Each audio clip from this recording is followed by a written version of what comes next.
Good evening, kiddo. I hope you have had a great day and you are ready to relax to another story of mine. Thank you for being here with me again. Tonight's story is about a boy from a small town who grew into something the sport had never seen before. Not a scorer who stayed up front. Not a bruiser who cleared the net. Not a goalie who stole games. A defenseman who made the whole rink feel smaller. His name was Bobby Orr. And the strange part is, when people talk about him now, they often start with one photograph, one moment suspended in the air. But the truth is, he was becoming that player long before anyone ever lifted a camera. Bobby Orr was born in Parry Sound, Ontario, in March of 1948. Parry Sound is the kind of place where winter isn't a season so much as a setting.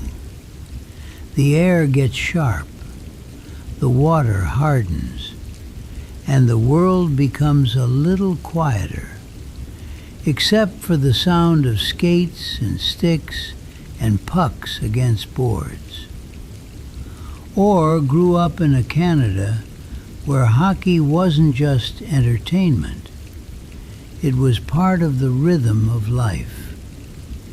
And even early on, people noticed something about him. He moved differently. Not just fast. Lots of kids can skate fast. But clean. As if the ice and his blades had an agreement. As if the turns didn't cost him anything. He could change direction without losing speed. He could accelerate without looking like he was accelerating. And when you're watching from the stands, that kind of skating makes you lean forward without realizing you've done it. Bobby didn't grow up dreaming of changing the game. Most kids don't. They just want to play. They want time on the ice. They want the feeling of a puck on their stick and the instant after a clean pass when everything opens. But Bobby Orr's skating opened things for other people. It created options. As he developed, Orr was drawn into the serious hockey pipeline. Junior teams, scouts, affiliates.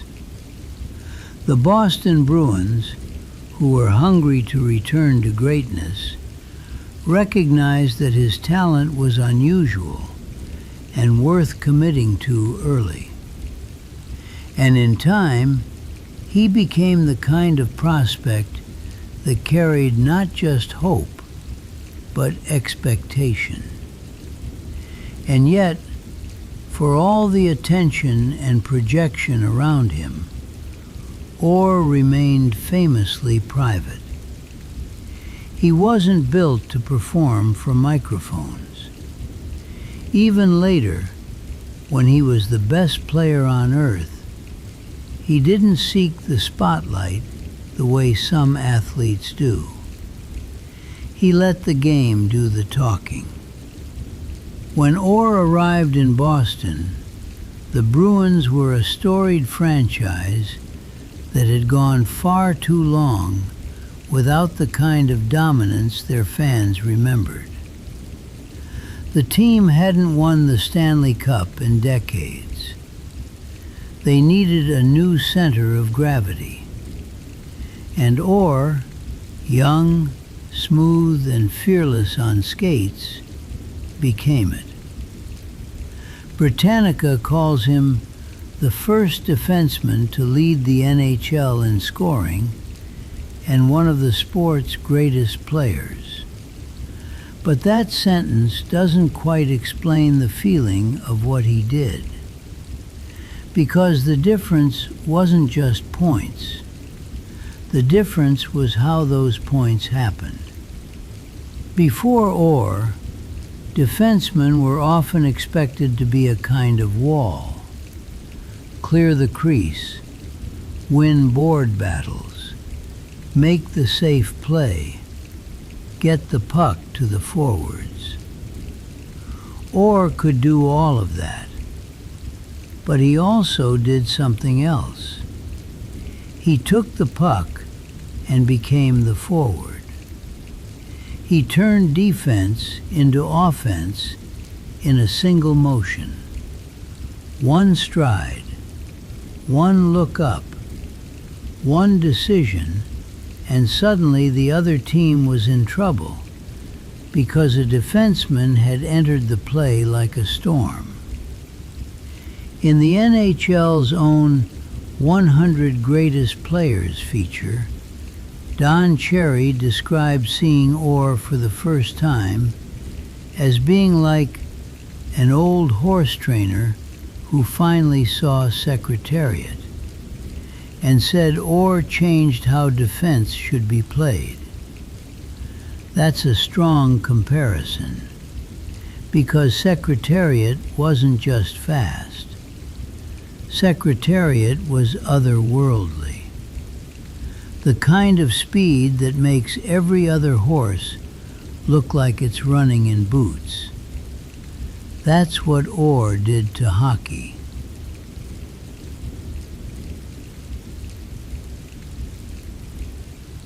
In his rookie season, Orr won the Calder Trophy as Rookie of the Year, an immediate statement that the league's future was already arriving. But what came next is what made him Bobby Orr. Because instead of leveling off into very good, he accelerated into unfair. He would go on to win the Norris Trophy, awarded to the league's best defenseman, 8 consecutive seasons, a record the NHL itself has called likely unbreakable. 8 years in a row, the league looked around and said, no one else is doing what this man is doing. And here's where the bedtime story part really matters, kiddo. Because when we talk about Bobby Orr, it's easy to turn him into a superhero, a highlight reel, a legend, a statue.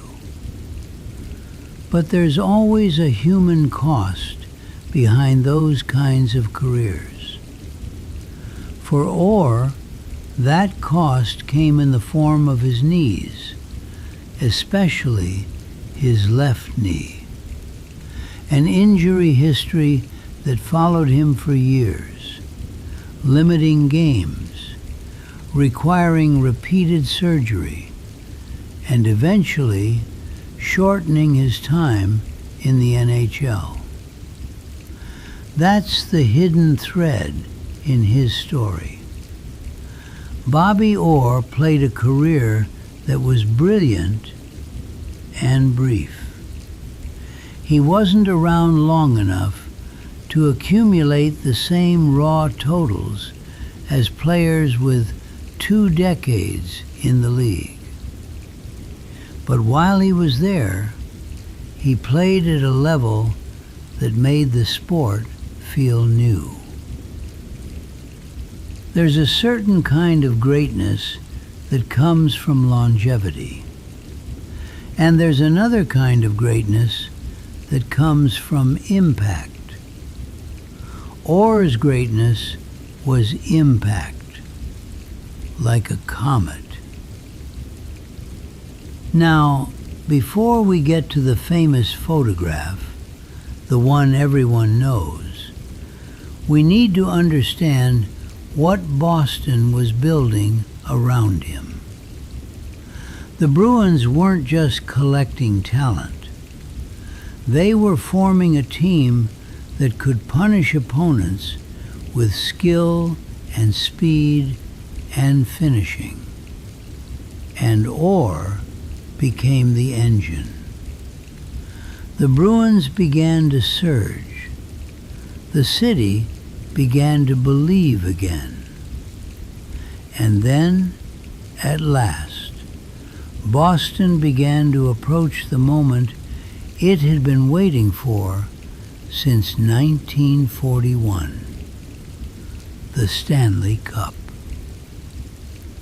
In the next section, we'll walk into the spring of 1970, into overtime, into the pass from the corner, and the second that turned into a photograph that refuses to age. We'll also slow down and talk about what people felt in that arena, using an oral history that captured the mood of that night in a way box scores never can. By the spring of 1970, the city of Boston was holding its breath. The Bruins had come close before. They had history. They had banners from another era. But this felt different. This felt possible. Bobby Orr was only 22 years old, but he was already the center of the Bruins' gravity. Everything ran through him. Breakouts started with his stick. Power plays bent around his movement. Opponents built game plans around slowing him down. And still, he found ways through.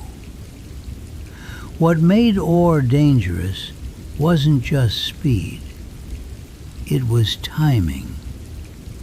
He didn't rush plays. He let them open. He waited for defenders to commit, then slid past them with a few effortless strides. Watching him skate felt like watching a shortcut being invented in real time. The Bruins advanced through the playoffs with confidence. The team was deep, physical, and skilled.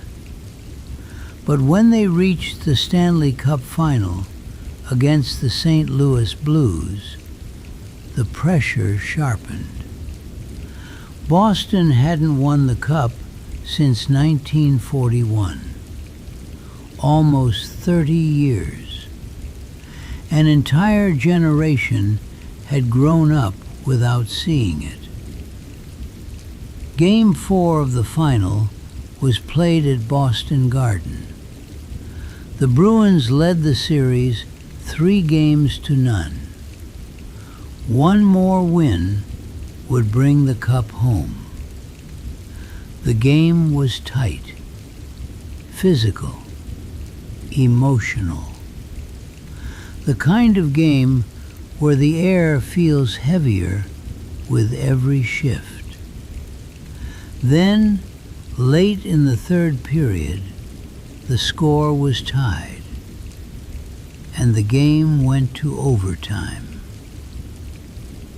Overtime in playoff hockey is a strange place. The building goes quiet in a way that feels unnatural. Every sound echoes. Every skate cut into the ice seems louder. Players know that a single mistake ends the night, and a single moment can end a season. Bobby Orr was on the ice. The play developed near the Blues' net. A pass came from behind the goal line. Orr read it instantly.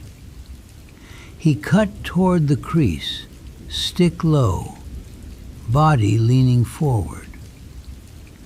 A Blues defender reached out and tripped him as Orr released the shot. The puck went in. Orr went airborne. That's the image everyone knows. Bobby Orr, horizontal, arms out, legs kicked up, frozen mid-flight. The moment a defenseman scores the Stanley Cup winning goal in overtime. But what makes the image powerful isn't just the drama. It's the context. Orr didn't leap to celebrate. He was tripped.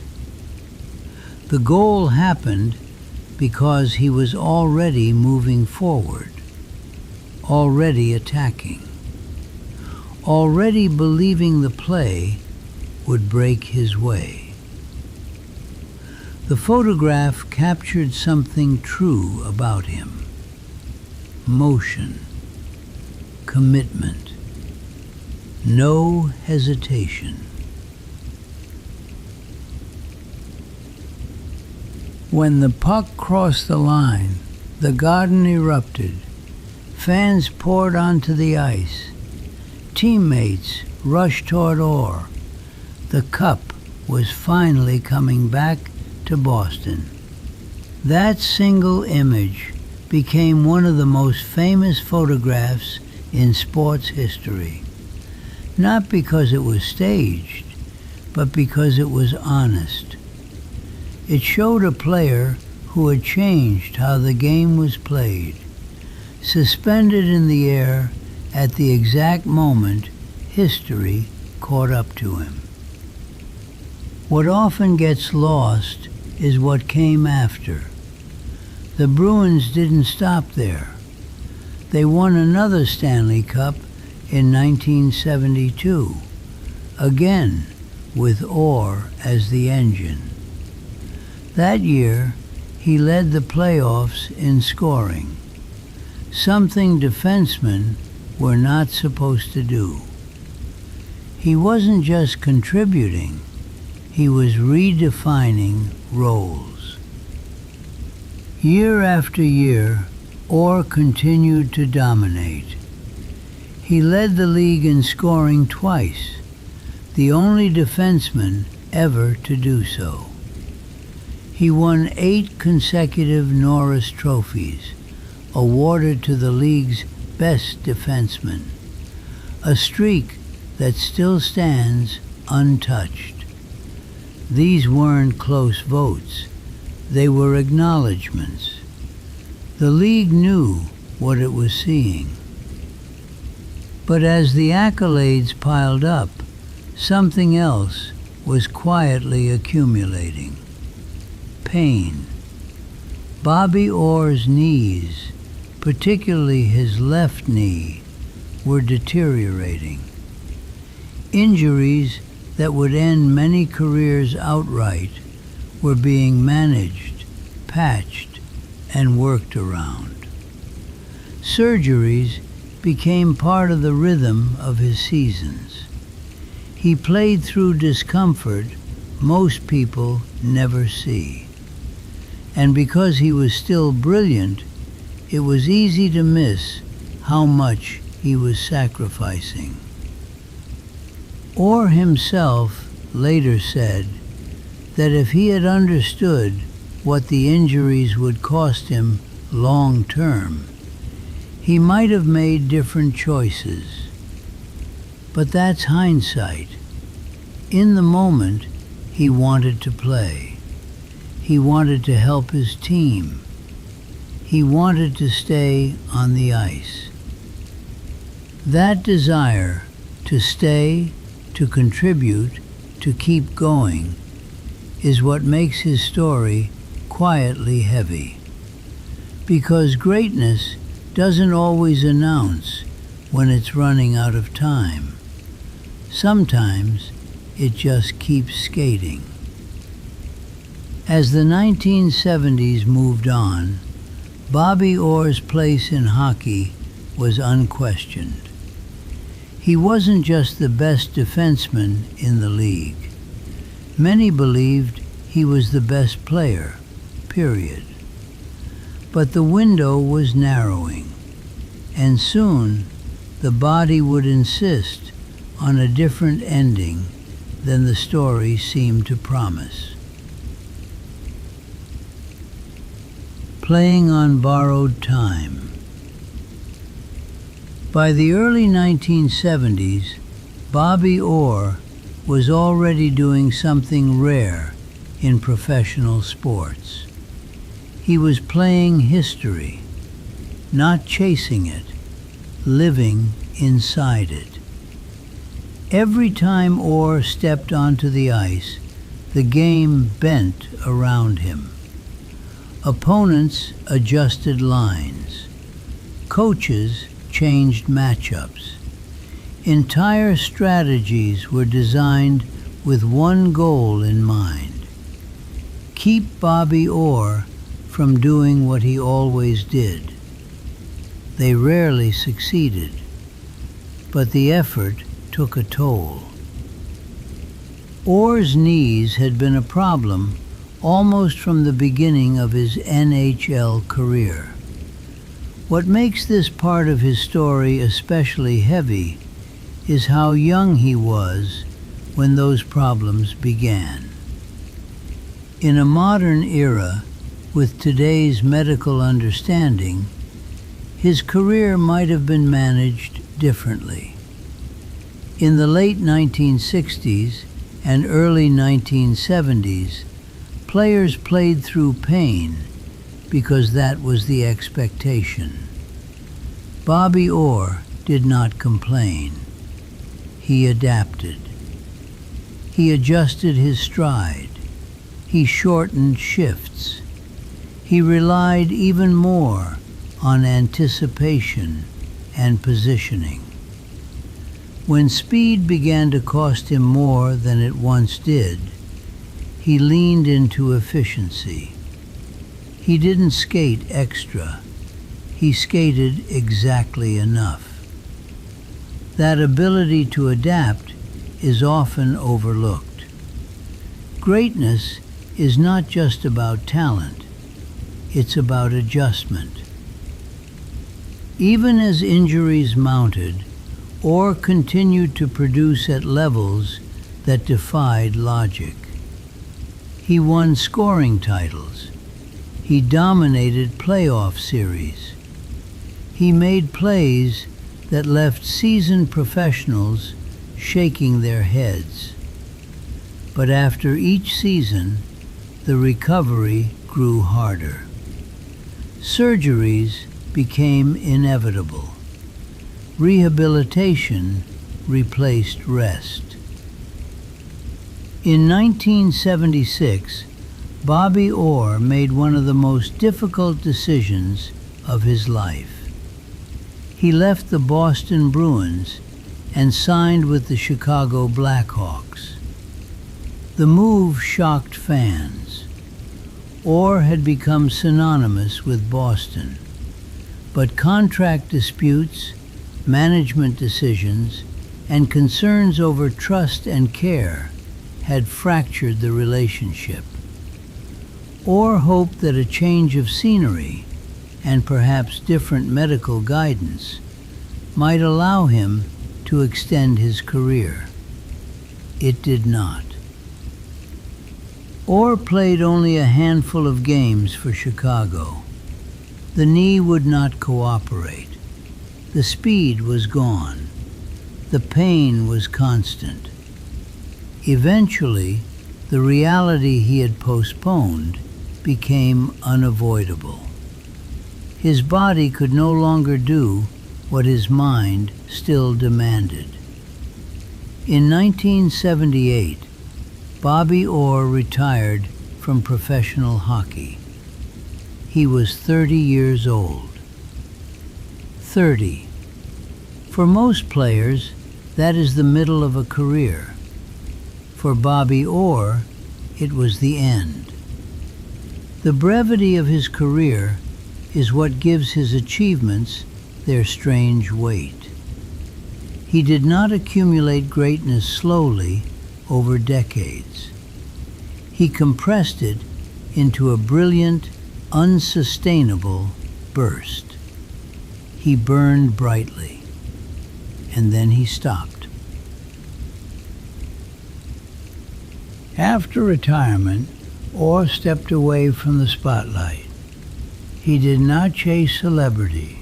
He did not turn his life into a performance. He returned to private life, choosing business roles within hockey and focusing on family. He became an agent, representing players quietly and responsibly, often advocating for better treatment and long-term care than he himself had received. In that role, he protected others from the fate he had endured. Orr rarely speaks about regret, but when he does, it is gentle. He acknowledges the sacrifices, he understands the cost, and he accepts it without bitterness. Hockey historians often debate where Bobby Orr fits among the greatest players of all time. The conversations usually end the same way. There was hockey before Orr and hockey after Orr. He changed the geometry of the ice. He expanded what a defenseman was allowed to imagine. He showed that position was not limitation, it was opportunity. And yet, beneath all of that innovation, there was a simple truth. Bobby Orr loved the game, enough to give it everything, even when it asked for too much. What the ice remembers. When Bobby Orr stepped away from the game, hockey did not replace him. It adjusted around the absence. Players who followed began skating differently. Coaches began teaching defensemen to think beyond the blue line. Young skaters grew up believing they could carry the puck, lead the rush, and still protect their own end. That belief did not exist before Orr. He didn't just add skills to a position. He rewrote its purpose. Years after his retirement, teammates and opponents alike would speak about Orr with a kind of reverence usually reserved for natural phenomena. They talked about the way he controlled space, the way he seemed to know where everyone would be before they got there, the way the game felt faster when he was on the ice, even when it wasn't. What struck people most, though, was not his dominance. It was his humility. Despite everything he accomplished, Orr never chased the title of greatest. He did not frame his career in comparison. He didn't need to. His impact spoke quietly but decisively. He remained close to the game, but not consumed by it. He attended ceremonies when asked. He accepted honors with grace. But he preferred a life that moved at a gentler pace than the one he had left behind. In that way, his retirement mirrored his playing style, efficient, purposeful, unforced. Hockey historians often say that if Bobby Orr had stayed healthy, the record books would look completely different. That he might have rewritten career totals, accumulated championships, extended his reign. Those conversations miss something important. Bobby Orr already did what he needed to do. He changed the game. Greatness is sometimes measured by duration, but sometimes it's measured by transformation. And transformation does not require permanence. It requires clarity. The famous photograph, Orr flying through the air, arms spread, body horizontal, continues to be reproduced, framed, and remembered. But the deeper image is less visible. It's Orr circling back on defense after leading a rush. It's Orr reading a play seconds before it unfolds. It's Orr playing through pain without letting it define him. Those moments don't freeze easily, but they endure. As the years have passed, Bobby Orr's place in hockey history has only grown more secure. New generations discover him through stories and film, through analysis and comparison. They see the goals. They see the skating. They understand, even from a distance, that what they're watching is rare. Not because it was flashy, but because it was complete. And there's something else that matters, especially in a story told late at night. Bobby Orr never tried to be larger than the game. He didn't need to. The game became larger because of him. So tonight, kiddo, as the rain keeps tapping softly at the window and the day finally lets go of you, remember Bobby Orr.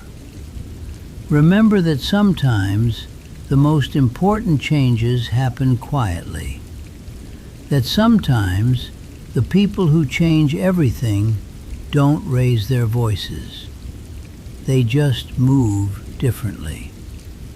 Some players stay grounded. Others lift the game just enough to show what's possible. Bobby Orr did that. And when it was time, he let the ice go back to being just ice. Sleep now. The rink is empty. The lights are dim. And the sound of skates has faded into the rain. Good night.